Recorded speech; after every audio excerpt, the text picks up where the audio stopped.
Bien, alors vous avez été très attentifs toute l'après-midi. Donc on a pu voir un certain nombre d'innovations, différents exemples d'innovations, produits, services, selon différentes méthodes, qui ont pu émerger selon différentes méthodes, soit linéaires depuis la recherche vers l'utilisateur, soit en co-construction avec les utilisateurs eux-mêmes, des innovations qui ont pu émerger de cette manière-là. On a pu voir que, je dirais, il y a un certain nombre de sujets qui sont liés aux nouvelles technologies quand même. Ça revient pas mal dans différentes innovations, soit en utilisation directe, soit en utilisation indirecte. On parle beaucoup de connexion, c'est-à-dire qu'on est connecté de partout maintenant aujourd'hui. On est connecté et on l'a pu voir ce matin encore dans la séance plénière, on l'a pu voir aujourd'hui.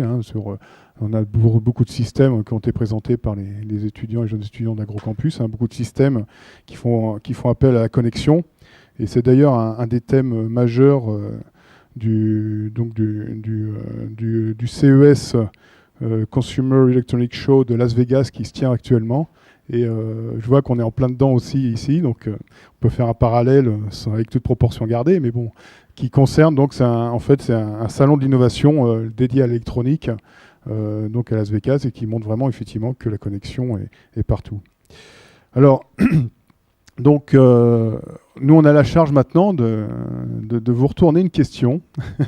Bon, vous avez vu les différents modèles, méthodes d'innovation, et c'est vous, comment vous verriez-vous l'innovation pour qu'elle arrive dans vos entreprises? Alors ça s'adresse surtout aux professionnels avant tout, mais on a la charge de vous poser cette question pour pouvoir après, demain, en séance plénière, identifier quelques réponses justement à votre besoin d'innovation.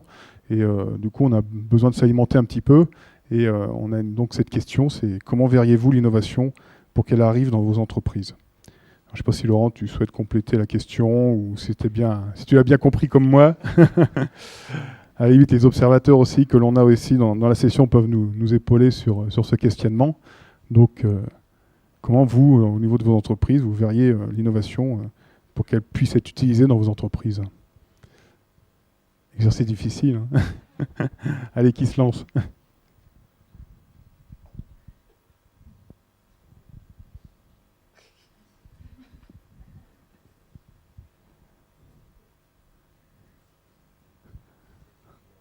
Est-ce qu'elle est satisfaisante, l'innovation qui arrive chez vous actuellement? Est-ce que la méthode, la manière dont elle arrive, est-ce qu'elle c'est satisfaisant? C'est une autre manière de poser la question.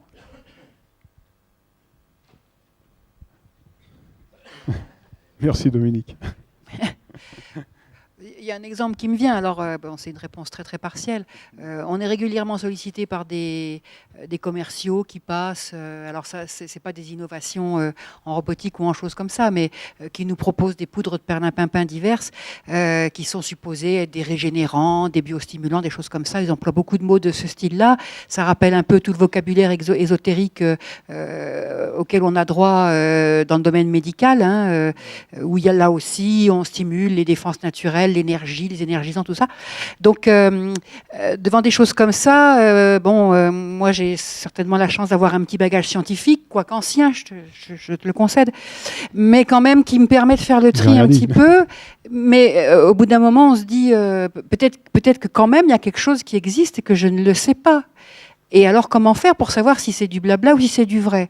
Donc, on a vraiment besoin de structures qui testent. Alors, on téléphone aux collègues, t'as essayé ça? Parce que forcément, le représentant, il vous dit, oh, mais j'en ai vendu beaucoup à monsieur machin, votre voisin, qui cultive beaucoup mieux que vous, bien sûr. Et donc, on se remet, quelque part, on est toujours interpellé par ça.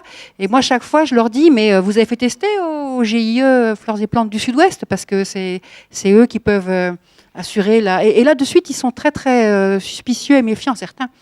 Donc, ce type d'innovation-là, clairement, on a besoin d'une structure comme Astrodor pour la mettre en œuvre, parce que nous, on se fait régulièrement arnaquer, et puis on se rend compte 1 an, 2 ans après qu'on a dépensé des sous dans une ânerie, et que on aurait... ça couvre une partie de la cotisation qu'on paye à la station, bêtement. On se le dit quand même, quoi. Et qu'on est à la merci de choses comme ça, et qu'on doit être vigilant, et qu'on a besoin d'Astrodor pour tester ce genre de choses. Ok, merci. des structures pour vérifier si l'innovation est réelle ou pas, quoi. Oui. D'autres réactions? Merci. Oui, non, c'était un peu une réaction à ce que vous venez de dire. C'est qu'en fait, il y a des structures comme les pôles de compétitivité, et c'est le cas de VGPolis. Par exemple, la question des SDN, des stimulateurs de défense naturelle. Moi, dans une vie antérieure, bon, j'ai donc participé à un COSTEC qui s'intéressait aux stations fruits et légumes. Hein. Donc voilà, c'est pas la filière horticole qui est visée là.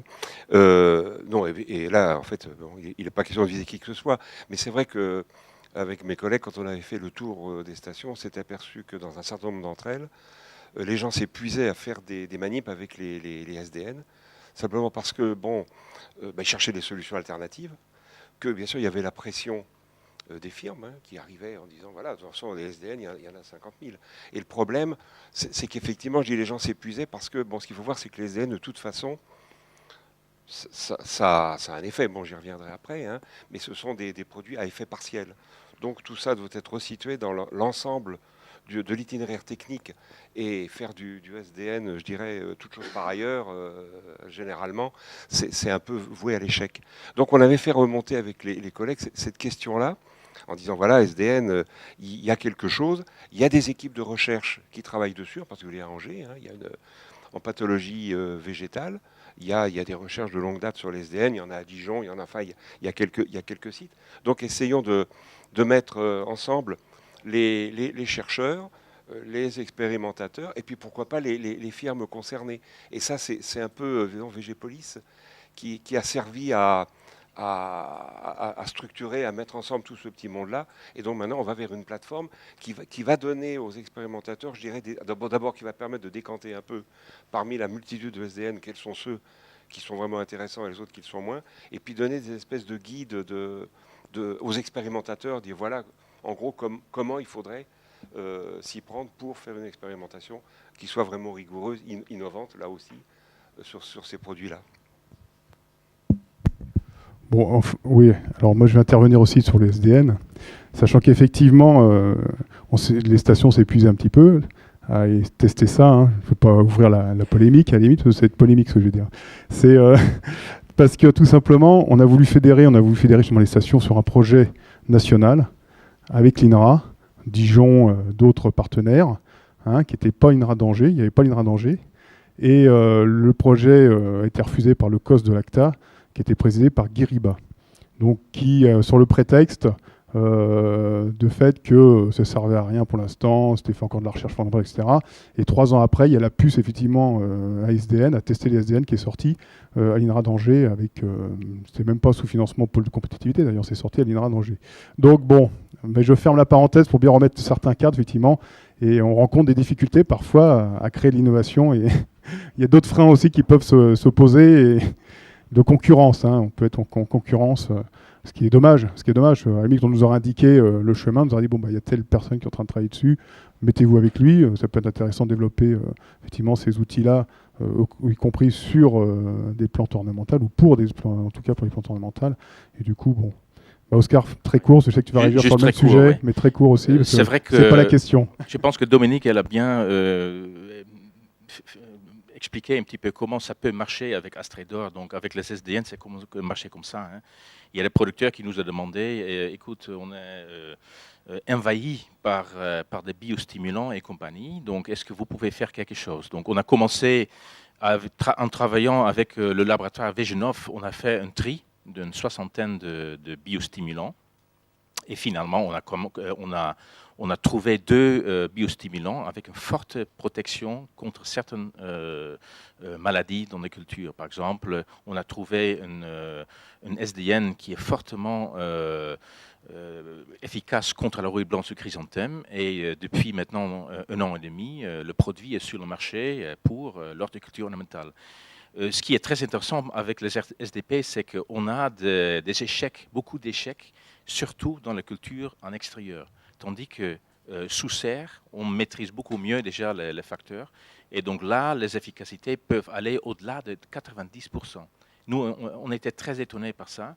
Et donc, dans le cas de Insimo, donc le produit qui est maintenant homologué en tant que SDN contre la rouille blanche de chrysanthème, on a des efficacités énormes. Maintenant, le problème, c'est la diffusion vers le producteur. Il est maintenant le producteur qui l'utilise. Et on a en ce moment un problème de transfert dans les entreprises, et surtout les petites entreprises qui ne sont pas du tout au courant de ce travail qui est fait. Et aujourd'hui, on fait aussi partie d'un RMT, donc un réseau mixte de technologies qui s'appelle Elicitra. Donc maintenant, les essais sont beaucoup mieux coordonnés. Ouais. Ouais. Donc il y a des cadres effectivement aujourd'hui qui permettent des co-constructions de projets, d'aller en co-construction vers l'innovation. Est-ce que vous pensez que c'est un bon cadre ? Voilà, c'est une des solutions, effectivement. Ou est-ce que vous pensez que le modèle linéaire, recherche, station d'expérimentation, puis ensuite utilisateur, c'en est un autre qui peut être viable aussi? Voilà, après, c'est peut-être une autre réaction avant d'avoir d'autres réactions sur ce... Mireille Piron de la société Covert. Pour répondre à la problématique des horticulteurs qui sont effectivement démarchés par des producteurs, des fournisseurs sérieux ou poudre de perlimpinpin, il faut savoir qu'il y a quand même des réglementations qui existent, certaines qui sont en cours. Et je pense qu'il y a un manque d'information auprès des horticulteurs eux-mêmes de la réglementation qui est en cours et qui existe. Donc je rappelle qu'il y a une réglementation en cours sur les produits de protection des plantes. Il y a Gilbert Chauvel qui est là et qui pourra très certainement en dire encore plus que moi sur le sujet. Et il y a également une réglementation qui est en train de se mettre en place, à échéance 2018 très certainement, autour des biostimulants. Donc, ce qui permettra quand même très clairement de faire du tri sur le marché de ces fournisseurs de poudre de perlimpinpin qui aussi nuisent aux entreprises qui ont quand même un sérieux sur le marché, quoi.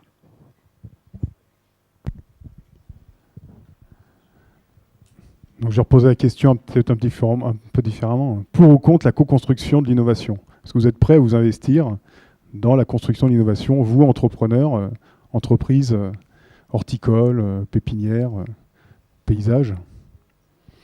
Un entrepreneur, allez. Alors, c'est pas à cette question que je vais répondre, c'est la précédente. Hein.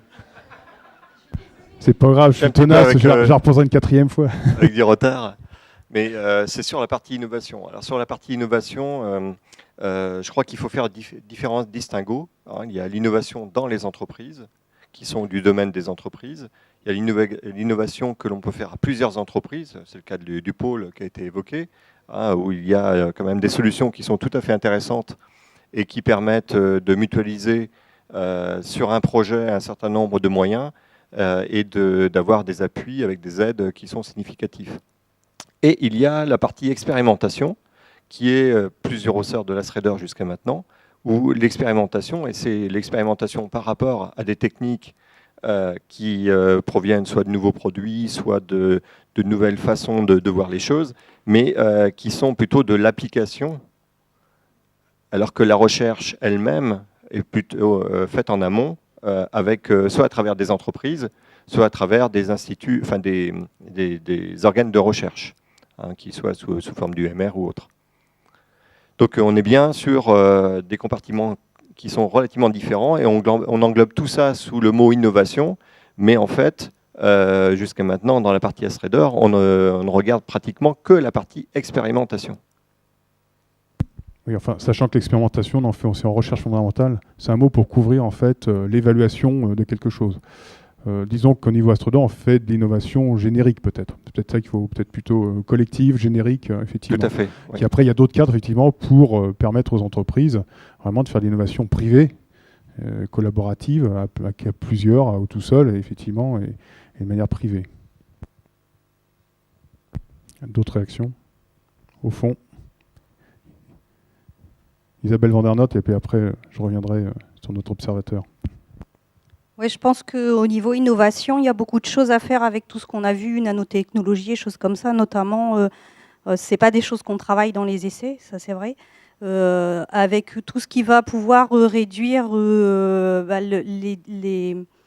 ce qui est travail difficile pour les salariés, tout ce qui va améliorer l'ergonomie du travail, diminuer les temps les temps de pratique de certaines pratiques, c'est-à-dire le désherbage en pleine terre, en pépinière, qui nous pose encore souci, où on n'a plus de produits phyto et on a des difficultés. La mécanisation, elle apporte des choses, ou les pratiques alternatives, elles apportent des choses, mais on n'a pas encore de solution globale, totale, pour tous les types de pratiques de production. Et puis, tout ce qui est manutention des conteneurs, on a vu qu'il y avait des choses qui pouvaient être intéressantes. Maintenant, il faut pouvoir les globaliser, il faut pouvoir les intégrer en production. Voilà, il faut pouvoir faire des chaînes complètes de production avec des moyens qui vont réduire tout ce qui est pénibilité au travail. Et là-dessus, je pense qu'il y a beaucoup de choses à faire et sur lesquelles on ne s'est pas vraiment penché actuellement, quoi.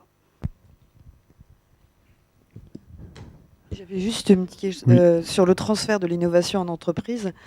Ce qui n'est pas toujours évident non plus, c'est que quand on fait de l'expérimentation, quand on fait du conseil, quand on va sur les entreprises, c'est aussi comment faire ce transfert par rapport aux expérimentations qu'on fait dans le cadre des stations de l'Astrodor.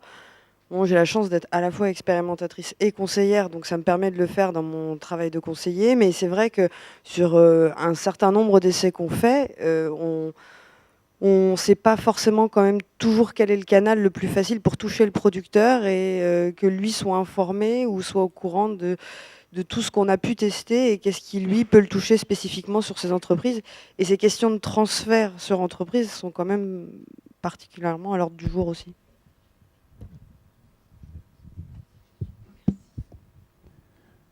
Encore d'autres interventions? Jacques Lecomte, horticulteur. Il y a un certain nombre d'expérimentations qu'on fait en entreprise et on suit les travaux qui sont faits à l'Astrodor. Les conditions économiques et commerciales font qu'il faut qu'on aille vite. Et là, je pense en particulier à l'adaptation d'un certain nombre de végétaux dans des serres ou des abris à température plus basse. Un certain nombre de collègues ici le font. On a fait nos petites expériences avec plus ou moins de chance. Alors, c'est vrai qu'après, pour échanger soit entre collègues ou soit avec l'Astrodor, là c'est un petit peu plus compliqué, donc il y a peut-être des ponts à trouver ou des solutions. Est-ce qu'il faudrait que l'expérimentation se fasse dans vos entreprises? C'est peut-être un moyen de transférer plus rapidement.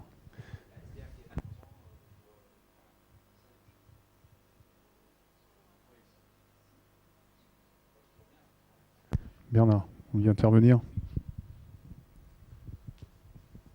Oui, en tant que rapporteur et puis en dehors de votre filière, mais après un passé au CNRS dans les entreprises pendant 15 ans et ensuite comme responsable d'un centre technique, je vais vous faire part de mes observations. Si on part de l'innovation telle qu'on l'a définie, c'est-à-dire un nouveau produit pour un nouveau marché, c'est-à-dire une vraie diversification, ce n'est pas vraiment ce que j'ai entendu aujourd'hui. Par contre, ce que j'ai entendu aujourd'hui, c'est des améliorations de produits.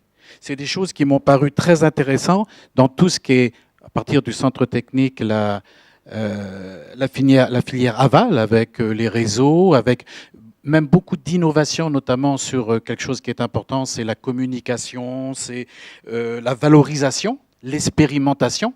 Et c'est vrai que peut-être, mais c'est une difficulté un petit peu pour tous les centres techniques, c'est qu'on a trop coupé entre la recherche, et ce que je disais tout à l'heure, le fait d'aller même dans l'inconnu.